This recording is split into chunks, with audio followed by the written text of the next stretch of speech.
Hello everyone, today we're taking a look at the Happy Model Mobula 7 with the O4 inside. This has got the what we call O4 Lite.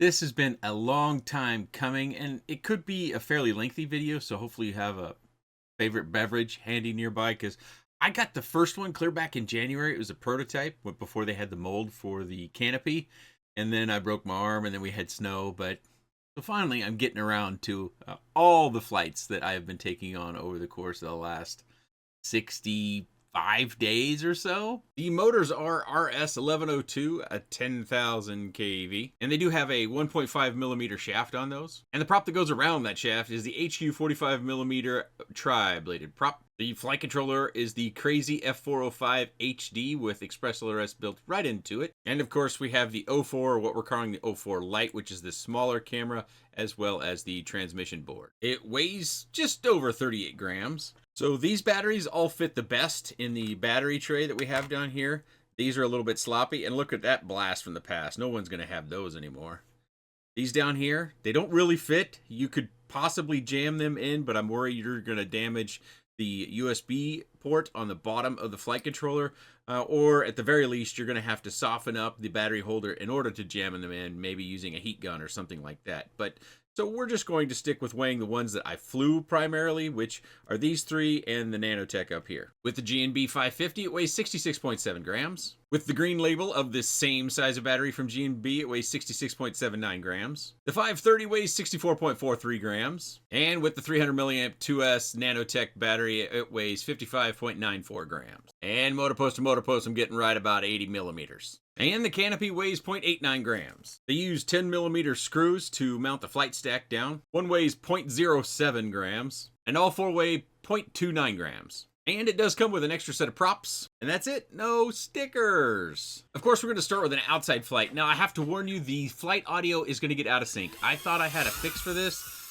Oddly, DJI's Goggles 3, at least, when you go into race mode, they record at 50 frames per second. And I use an old cell phone to record the flight audio from our flights.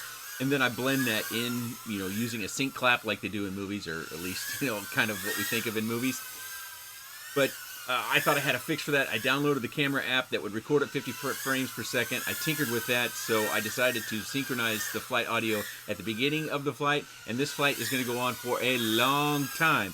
So by the time we get to the end of it, it's going to be a good 2 seconds, maybe even 3 out of sync. I apologize. I really wish that DJI would just standardize the FPS on their DVR recording, but for whatever reason, at least right now, they record race mode at 50 frames per second and then record our other modes in 60 frames per second. So that camera app that I have either doesn't record at 50 frames per second, even though the output reports that, or the DVR has some sort of variability in its frames per second that I'm just not able to match up. Actually, this is a refly from my original flight. I go through all my flight footage. I pick out 2 or 3 possible candidate flights to use for the inside flight, and then I try to sync it up. And I was like, oh, I forgot to record it in 50 FPS. So I go down and I do another flight session that you can tell this is at night. This is actually after everybody's in bed. I hit this flight, actually pretty decent flight, I thought. I'd been flying this thing a lot, so I think I kind of knew my way around a little bit. And then I tried to sync it up, and essentially it was a little bit better than when I was recording at 60 frames per second with the stock camera app, but it's not, obviously it's not perfect. And that disappoints me, and I'm sure it disappoints you as well. This is not, in my opinion, this is just my opinion, I don't think this is meant to be a ripper. I think this is meant to be much more casual, something that more people would fly, and you're going to fly it for a long time. On the Red 550, if I cruised, like I didn't try to go fast at all, I could start to push 7 minutes regularly inside. This flight, I think, is going to come in right around 6 minutes, but I go a little bit long, so, you know, maybe 5:55 is our actual more aggressive sort of indoor flight style. And I have an outside flight that I'll show you. I'll also show you some cruising outside as well, for those that are just looking at this as, you know, a small quad to use for 04 purposes. I've said it a few times, but I think the 04 needs an improvement on the field of view. That's probably looking at a new lens, and we're probably looking at some time. There are some people that are brave souls, and they are replacing the lens on their own, and I would say it does improve it, but I don't know that I'm willing to risk the what is it, $110 to buy a VTX, an 04 VTX, and then to put a heat gun to the housing to replace the lens, because it's not just an unscrew lens. You have to replace the housing and everything. Unless someone can find a lens that maybe is a straight-on replacement, boy, wouldn't that be cool. I do have some damage to report, so if you're around for that, that's back at the desk view. I'll also try to use chapters down in the little YouTube slider thingy, so you can move around within the video to see the parts that you want to see. I don't think anybody probably needs to see all of these videos at every minute, and I don't try to tie people into making sure they watch the whole thing. Maybe that's why I'm bad at this. I'm a guy who likes to fly, and I make videos, and I have been making videos for quite a while. But here we are. We're getting close to that 4-minute marker, and we're still going. Typically, by this time, I have crashed at least once. And many of you longtime viewers will know that right around 2 minutes and 30 seconds is a crash point for me. But this was kind of a remarkable flight in that I don't crash until I get a little over 5 minutes of flight. I think it's 5:39 on this particular flight before I have my first crash. And trust me when I say I had a lot of crashes with this. And as I said, we'll take a look at my damage report. I'll try to pull out some of the crashes, but just know whatever crash sample I show you, it's a very small sample. I have no idea how many flights I've had on this. Matter of fact, the prototype hasn't seen as many flights because most of the time I had with the prototype, I had the cast on my wrist, so I really couldn't fly like this. I could only fly kind of flat and slower, so I didn't really get to stretch my legs with this or any of the quads until the cast came on. And of course, you can look at the channel and see, you know, when those videos started getting posting. I think I'm coming up on 3.5 weeks without the cast. I think it's about right, and it does feel good to be able to fly like I just want to fly and not have to strain my neck by holding one arm up higher and crooking my wrist over. There was just a lot of pressure on my arm and neck when I had that cast on and trying to still fly to get my hand in a right position or in a position to where I could even fly. But inside, you know, you can push this. Obviously, if you have the right skill set, you can fly like this. You could probably do tricks and a lot of fancier things that I just don't do or I don't have the capabilities to do. But I think overall, this is geared towards flight time. It's got super light props on it. They're fairly low-pitched props at that. And it's got a reasonable, I would say, KV. You could definitely go up in KV to get more. But I think it's something else. Oh, there's my first crash. Something else I have to stress, is you don't have an adjustable camera angle. And my estimation is that camera angle is probably somewhere around 20 degrees. So if you want a lower camera angle or you want higher camera angle, you're going to have to do this, move to something like a DIY print or something like that. Or maybe you could put something underneath the canopy, but again, you don't have a whole lot of screw length to work with. I do have an order placed on AliExpress for 12 millimeter screws that I need to thank someone, but I don't want to put their name in here. I didn't ask them, but thank you very much for sending me that because I had looked on AliExpress for 12 millimeter. Yeah, 6:10 on the flight time, 3:32 on our battery average cell. Went too long, but yeah, you can do some calculations from there. And outside, our outside data, 6 to 10 mile an hour on the winds, but I did note that the 10 mile an hour side probably didn't show itself very much in my flight, at least during the times I was out here. It really felt like just kind of a low level hum, and you can see there's some snow still on the pool cover. That was another struggle of mine, was getting weather where the snow would melt off, and it's not all gone. So this is a bit of a risky, and I don't know how I missed that tree, but it's a little bit of a risky flight because, yeah, I still had a lot of water in the area because the snow had just kind of melted off previously. This was the last snowstorm. I had a couple other flights, and I'll show you those slower, cruisy sort of flights. But this was one that I thought showed how it performs outside, and honestly, it does feel a little bit underpowered outside. And that's going to depend upon, where you're at and your flight skills or your flight desires. Not everyone's going to feel that way. Again, I think this is made around flight time, and I hear a lot of people that, especially those people that came from DJI drones, are really looking for, that single battery sort of flight time.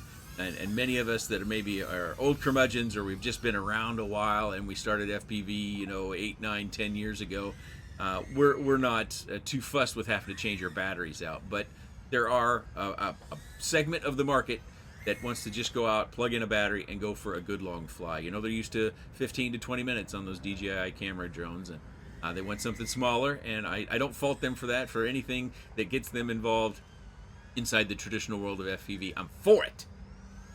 So this flight's going to go on for quite a while as well. I apologize for the length of the flight. Again, I will use chapters down in the YouTube slider thingy so that people can click around and see the segments of the video that they want to see.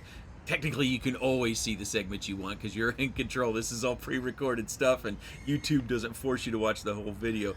But I think with the chapters, it makes it a little bit easier. You can either click on the chapters down in the video description, or you can just click on the slider. It'll give you a little bit of a title over there. And some of those punch-outs, it's been a while since I've flown this outside, honestly, but some of those punch-outs, you can kind of tell where the lack of power is kind of catching me out. Oh, shit. And of course, we got a crash outside because that's I'm thankful that it happened over there, though. So it was just a slip, a minor. I hit the air conditioner. I mean, not a hard target to miss, but I did not. That thing's 3 foot by 3 foot, and I think it's maybe 3.5 foot tall, but it's a 1.5 ton air conditioning unit, I believe. We just replaced that, and then I bought them out. Well. But I had limited time at this time with good whoop weather. We always get low wind, and this time of the year, getting low wind flights in is a struggle. You got to kind of keep your finger on the pulse of the weatherman or weather lady or weather in general, and hope that you can get a break from work like I do at lunchtime, or you just go for a flight before you go to work, which I actually did this morning because I had real low winds this morning and they were going to pick up in the afternoon. So I'm fortunate that I can take advantage of that stuff before I go to work. I don't want to stress too much that this is, underpowered. It's underpowered versus, say, something like the Mobula 8. The Mobula 8 has an 1103. I think it still has 10,000 kV, but it's got a higher pitched prop and it's got a 2-inch prop, which makes a ginormous difference. And I think a lot of people have made their Mobula 8s into, and maybe even their baselines, made them into 04 units. So that's something that you could possibly look into if you wanted something that's more geared towards outside rather than this, which I think is capable inside of some pretty fun flights with the 04. The 04 still adds weight. If you tell anybody that you've got a really low weight 04 quad, they're probably going to counter you with a super light analog quad that is a third of the 04. There's just no getting away from that extra weight when it comes to DJI or even Walksnail for that matter. We do have the all-in-one board from HD Zero, but I think most of us put HD Zero in a little bit of a different category than we do Walksnail. I do manipulate the low battery warning voltage on these. That takes me several flights to kind of hone in. I don't always get that done, and sometimes it varies during different courses of my flights because, again, I do fly these things for... Generally, I get at least 5 full flight sessions on every quad before I post a review. Boy, I got out of shape there, didn't I? I was just trying not to bottom out again. But sometimes I fly them a whole lot more, especially when it comes to whoops, because on those weather days where it's not compatible outside, I can fly them inside and just get loads and loads of flight in. I couldn't tell you how much DVR and recording data I have from this little guy, but I don't think you'd be disappointed. But I will say this, that going forward, I probably wouldn't fly it with a bigger battery like the 500 or 50, the 530 from G&B, which fit the best. And we could talk about that more when we get back to the desk, but that Nanotech battery, which again, I'll dive into it. Be careful what you buy when it comes, if you're going to get that Nanotech battery, it doesn't come with an XT30. So if you buy one with an XT30 that looks like that Nanotech and has the SIVA label rating, it's not the same battery. So just keep that in mind before you go out and buy and you get upset with me when you get something that doesn't perform very well. because you can get 3 minutes of indoor flight on those 300 milliamp nanotech batteries. Those are the 45 to 90C, even though the C rating means nothing. Our flight's coming in here to an end, and we go back to the home screen, and you can see the battery voltage coming back up. Come on.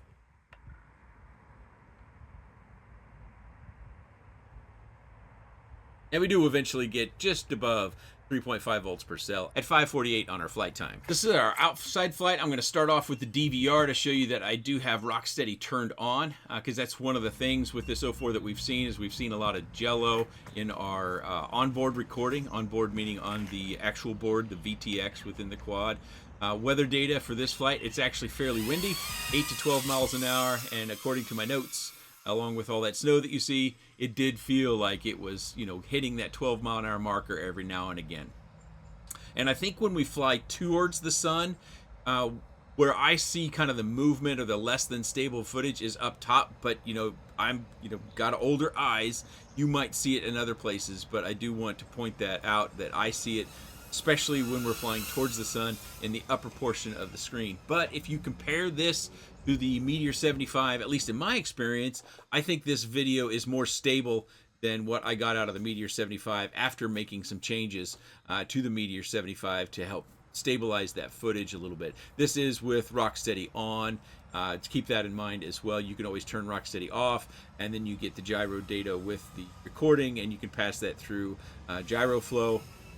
I don't really use GyroFlow, so I think I would probably misrepresent those results, so I don't show that. And of course, 'tis the season for Mr. Squirrel. He's having a perch, and we switch over to the onboard storage, but he's going to walk away, and then we're going to move about our flight here. And this is the recording that comes on the storage itself on the board, and you have to plug in the USB-C port in order to be able to get this off of the board itself rather than from the goggle view. But the goggle view was there to show you like cruising throttle speed, which was in the top left, not speed, but throttle value, which was in the top left, to give you some voltage information across the bottom there. It shows you the stats that I'm using for as far as the link quality, the different Betaflight information that you can get for that. But we're only going to watch a little bit more of this, and as you might expect when you go inside and you don't have the bright sun and you don't have the wind, the footage is very, very stable. And you've already seen a fast indoor flight, and it was already pretty stable, at least as probably as well as you could tell. But I say that in preparation of the fact that while I do have slower flights, my gut reaction is this video is going to be so long anyways that I don't know how much value it is in showing you a slower flight outside just for the purposes of the video footage. You should be able to maybe just play the faster indoor flight at a slower speed via the YouTube gear icon in the lower right, and then be able to discern whether the footage is as stable as you would like to see it or not. This also kind of goes to the, I don't know if you want to call it a myth or misnomer, that these 04s have to be soft mounted. I think there's a very fine line in that soft mounting between soft mounting that helps stabilize footage and soft mounting that hurts the stabilization of the footage. It's early. No one's really sorted it out, but this one has no soft mounting, and in my viewing, this gets better stable video footage than the Meteor 75 Pro that I had on the channel. But you can look at that yourself and make your own judgment. Speaking of this, most of the shops that I see this from, except for there's one, I think, Australian shop, Faster FPV, I think everybody is on pre-order for these still.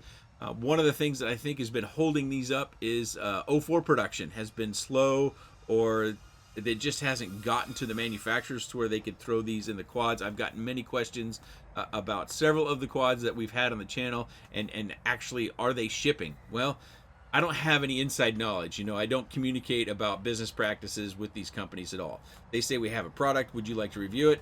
I ask them for the specifications or pictures of the product, and then whether I want to review it or not, and we go from there.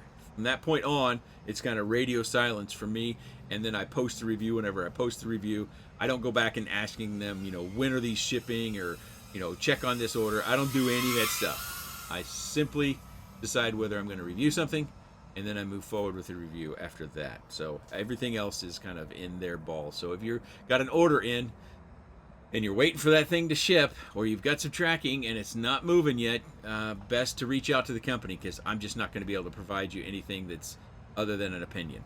I think that's enough of this footage. Let's go back to the desk. We'll talk about some finer points and kind of wrap up my overall experience. Okay, so the first thing is my damage, which right here. I broke this before the actual flights that I showed you. I broke this before the teaser run, where I was using these small 300 milliamp batteries, and we'll get to these in a minute. And I just kept flying it. And you can also, if you look at it, if I can get that square, hide my thumb. This side's drooping. It's obvious that I'm hitting this side an awful lot. But so I would just use E7000 or E6000 to fix that. I didn't think this bothered me in flight. It didn't impair me. So I would just continue to use the frame until it's just kind of broke apart. But that's just me. I don't get terribly fussy about these things. You do want to be careful about these wires. You know, if you do any disassembly and you come back to it, you want to make sure they're taut, because they do pass really close to the prop. And that's kind of unavoidable in these small little quads. You know, those wires got to go somewhere. Our bind or linking buttons are accessible right there. I don't have any camera damage, but I did put some glue over the top of this, and then I took the camera out and I put a little bit of glue between those two boards that get broken. I'll put a picture up here of where I applied that glue. I've been doing that pretty regularly. Also look at these posts. Excuse my phone there. I don't know how I can show you this very well, but these posts are all kind of bowed out. And then look at my canopy. Let me get a pointer. If you look at my canopy, especially on this side, see how, let's get this up in the camera view a little bit. See how my hand's in the way. You can't really see that. See that little curve right there? It's not as bad on this side because it's got a connector under here kind of supporting it, but on this side, this post is bowed out. This canopy is, you know, obviously it's taking a bunch of hits on top and it's kind of sagging down below. And then on the back side, we can see a stress point here developing in the plastics as well. So that's where, you know, it's flexing a lot, and that's probably where I would expect a break eventually sometime down the road. I did have one flight where the camera came loose and I was able to put it back. There's no screw holding this in. Let me get the production canopy out and I'll show that to you. Hopefully you can see those little clips. So those just secure the camera. It's hard to hold on to this little slippery sucker. Those little clips are, those go on the back side of the camera. So you kind of have to pry things apart to get the camera in there. And then when you screw the screws into the frame, then it keeps those together, and then, you know, it shouldn't come out. Well, obviously that I have bent that down and bent that post, and this post is bent out. This post is bent out. I've spread things out a little bit through all my crashes, and then eventually in one of my crashes, the camera did come out. I used a pencil and very carefully kind of just shoved it forward from the backside, because it was mid-flight session. Excuse me. I didn't want to take it apart in order to be able to continue my flight, so I just tried to push it back in there with the camera, and it snapped right back in. So easy peasy there. I'm not a fan of how the antenna just kind of dangles about. If you look closely at my antenna, we've got a little bit of the heat shrink that has kind of come up off of it from all of my crashes. Again, I put glue on the bottom. Let me fetch that glue. This is what I used. I got mine from TinyWhoop, but you can probably find other sources for this as well. It's got a nice small nose on it. The suggestion was made to keep it in a Ziploc bag to keep it more airproof, because it does get kind of gummed up, and even after you gum up, you've really got to squeeze on this in order to get this glue to come out this tiny little nose. So something to keep in mind there. But the applicator is nice to get in those finer spots so you don't make a big mess. Okay, let's talk about these batteries. So let's first talk about this. It's just a blast from the past. This was early on in my flight days. I don't suggest you go get these, but I have fond memories. And when I was digging around in my battery bag, I found this one, and I wanted to mention it because it's the glory days of my early FPV journey. These batteries just simply do not fit. Like I said, so we've got the USB port essentially a millimeter off of the frame. I don't know. I can't show that to you. Like, watch. Like, if I put the battery in that fits nicely, can't see it. And I tried to shine a light in there to give you some sort of reassurance, but it seems like the USB port is just a millimeter above or up inside the frame. You know, they kind of built this section down a little bit so that the batteries would ride here and then on the holster. So these batteries fit the best. I started with the 550s. These just don't fit. Yeah, I mean, yes, you could clip off the battery tray and do something else, or get some sort of adapter to use whatever batteries you want to do. But natively, I'm talking about as the product comes, these don't fit. These don't fit. You might be able to jam these in. These are closer. See, I can get it started there, but you can't get the front side, and I don't want to push hard on it because, again, I don't want to damage the holder so that I can't fly some of these other batteries. The 380s, oddly enough, are fat too, and they're fatter than the 450 from Beta FPV. So, again, they're close, but not great. The Tiny Whoop with the BT3 on here, these do fit, and they fit pretty reasonable. Hopefully I said that earlier. So that goes into the group that fits. This Nanotech is a little bit sloppy because on just about every crash, not every crash, 50% of my crashes, this battery would come out. But you know, if you got a little bit of a loose battery, you can either put some electrical tape on the battery to create a little bit of bulk, or you can wrap it around these pieces here to create a little bit of a tighter connection. Again, a Tiny Whoop, a BT3 battery, pretty loose and small. So if you're going to fly these, maybe a slice of foam is also a good DIY solution. Again, if you've got another idea for a 3D print, I just want to give everybody the best opportunity to get a good battery. Most of the time, depending upon the manufacturer, the batteries are designed around the G and B batteries, which oddly enough, again, this one doesn't fit. So now to this battery. So as you can see here, it's 45 to 90C, and you see that I've got an XT30 on it. It does not come with an XT30. It comes with a red JST connector. So if you want to try these batteries, I will link it down in the video description. That's not an affiliate link. I don't even know if Hobby King does that, but it comes from Hobby King. Hopefully they still, you know, carry this quality of battery. I've bought these off of eBay as well as from Hobby King, but it's been more than 2 years since I last purchased these batteries. I prefer these batteries on 2S quads inside. It just decreases your overall weight enough to bring back some of that lower weight analog sort of performance while still flying 2S on an HD base quad. Of course, you can go with these Tiny Whoops and change out the connector here to BT3 if you want to do that, and then, you know, some sort of bulking mechanism in order to be able to keep the battery in there when you crash. But otherwise, these batteries over here, they just don't fit. I do think longer screws is kind of our best bet. 12mm screws are probably going to poke through the bottom, but I personally am okay with that, because if we look down in here, we can see there's another big piece of plastic down here. And even if it goes into the frame, maybe in this case, I'm fine with that, because it just gives the screw more purchase, more material to maintain its upright function, and not just to hold everything together, but to hold it straight. I think that 2 little millimeters would be really good to have. I don't have those screws. I've got them on order. They're only from AliExpress.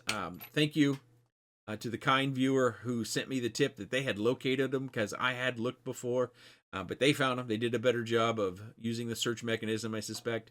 I can link those down in the video description. Just know that I have not tried them yet.